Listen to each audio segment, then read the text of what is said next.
Ang manananggal sa liblib na baryo ng Masbate.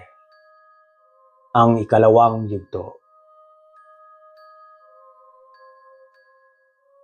Makalipas ng ilang buwan, mula nang makauwi si Lisa sa Maynila. Inakala niyang tapos na ang bangungot sa Maliktang. Pero gabi-gabi, sinasalakay siya ng panaginip. Mga imahe ng madugong buwan, mga iyak ng sanggol, at pagaspas ng pakpak.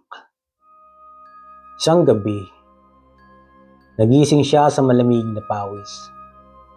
Sa harap ng salamin, nakita niya ang sarili niyang may mapupulang mata.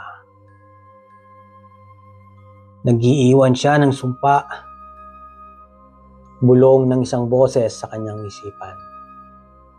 Hindi pa pala tapos ang lahat. Naging kakaiba ang buhay ni Lisa pagbalik niya.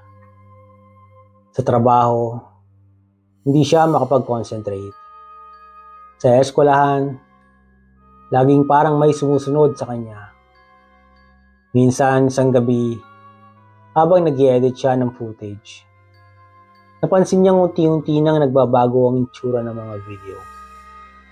Ang mga tao, nagkakaroon ng malalalim na sugat sa tiyan. Parang kinayod ng matulis na kuko. Minsan tumingin siya sa bintana sa kanyang apartment. Nakita niya ang isang anino na nakadikit sa salamin. Isang babae na kalahati ang katawan. May mahabang dila. Hindi niya alam kung totoo o bunga lang ng kanyang isip. Isang umaga, habang nagkakape siya, may kumatok sa pinto. Pagbukas niya, si Aling Pinang yon, galing pa ng Masbate. "Dinalaw kita, iha," sabi ng matanda. "Hindi pa tapos ang laban mo." Ayon kay Aling Pinang, ang sumpa ng isang manananggala ay hindi natatapos sa pagkamatay ng pinagmulan. Lalo na kung ikaw mismo ang nakakita, nakialam at nakatakas. May binigay siyang marka sa iyo, sabi ng matanda habang itinuturo ang batok ni Lisa. Pagtingin niya sa salamin, may hugis ahas na itim na marka sa kanyang batok. Hindi niya dati napapansin. Ikinuwento ni Aling Pinang ang tungkol sa itim na buwan. Isang alamat sa Masbate na nagsasabing ang mga kaluluwa ng mga nilalang ng gabi ay muling sumisilang kapag may bagong buwan. Sakto sa susunod na linggo, sabi ni Aling Pinang. Kung hindi natin mapuputol ang sumpa, ikaw ang magiging susunod na manananggal. Natulala si Lisa. "Ano kung kailangan kong gawin?" tanong niya. Dinala siya ni Aling Pinang sa isang lihim na manggagamot sa Cavite, kay Mang Arman. Ayon kay Mang Arman, kailangan niyang sumilalim sa ritual sa ilalim ng bagong buwan. Sa isang lugar kung saan unang sumibol ang dugo ng manananggal. Sa Maliktang.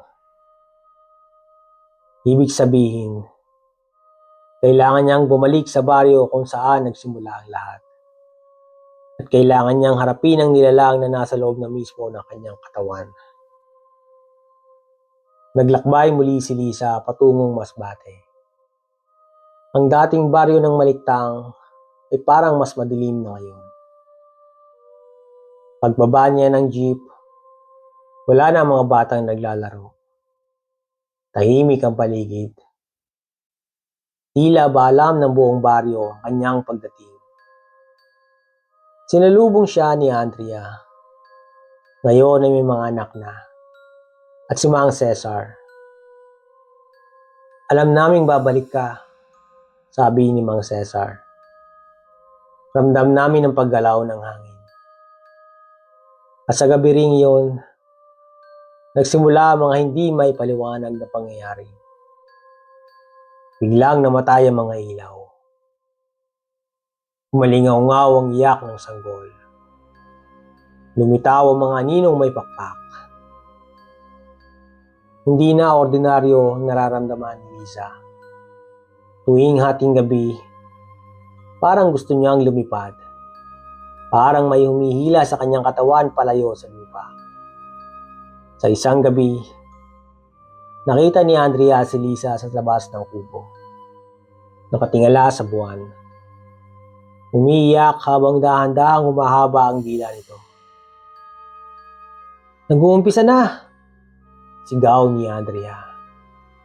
Dinala nila si Lisa kay Aling Pinang na nagsimula ang maghanda ng ritual. Ayon sa ritual, kailangan ng dugo ng kanyang ina upang putulin ang sumpa, sapagkat ang dugo ng ina ang unang pinanggagalingan ng buhay ng anak. Ngunit patay na ang ina ni Lisa.